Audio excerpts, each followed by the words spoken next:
1 Samuel அதிகாரம் 6. உடன்படிக்கை பேழையை திருப்பி அனுப்புதல். ஆண்டவரின் பேழை பெலிஸ்தியரின் நாட்டில் 7 மாதம் இருந்தது.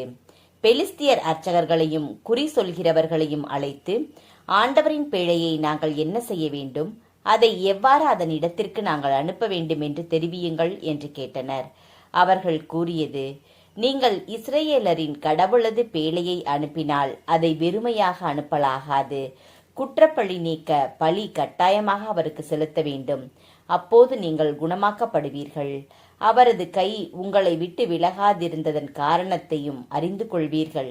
அதற்கு அவர்கள், நாங்கள் அவருக்கு செலுத்த வேண்டிய குற்ற நீக்க பழி யாது என்று கேட்க, அவர்கள் கூறியது, பெலிஸ்திய தலைவர்களின் எண்ணிக்கைக்கு ஏற்ப 5 பொன் மூலக்கட்டிகளின் உருவங்களும் 5 பொன் சுண்டெலிகளும் மட்டுமே.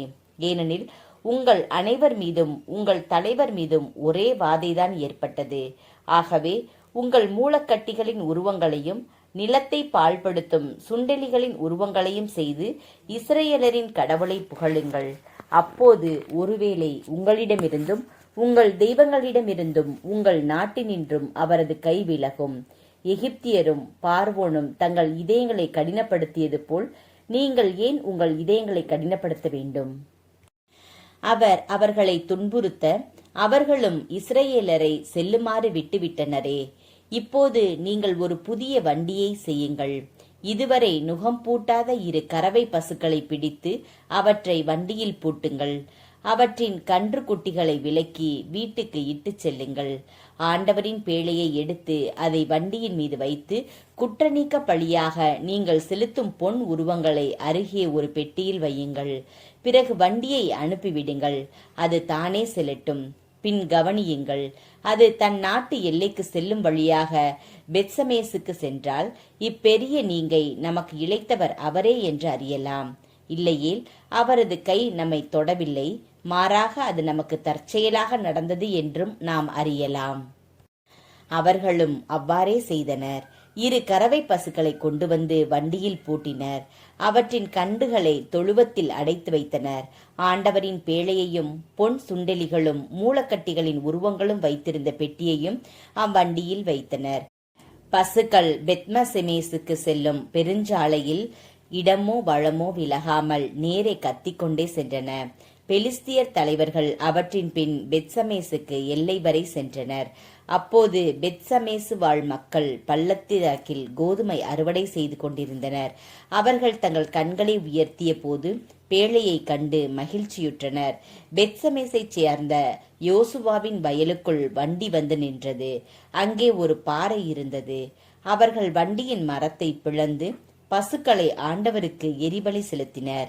லேவியர் ஆண்டவரின் பேழையையும் அதன் அருகில் இருந்த பொன் உருவங்களையும் கொண்டிருந்த பெட்டியையும் இறக்கி பாறையின் மீது வைத்தனர்.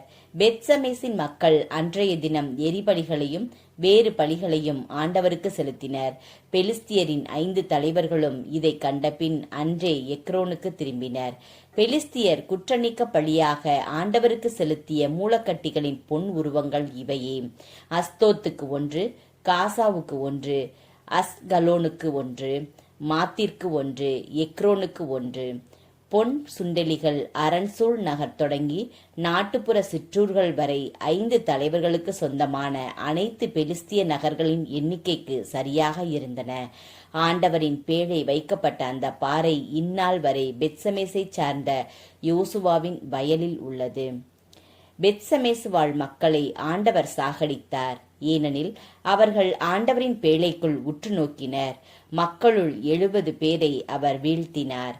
ஆண்டவர் மக்களிடையே இப்பெரும் அழிவை ஏற்படுத்தியதற்காக மக்கள் புலம்பினார்கள். கிரியத்து எயாரிமில் உடன்படிக்கை பேழை.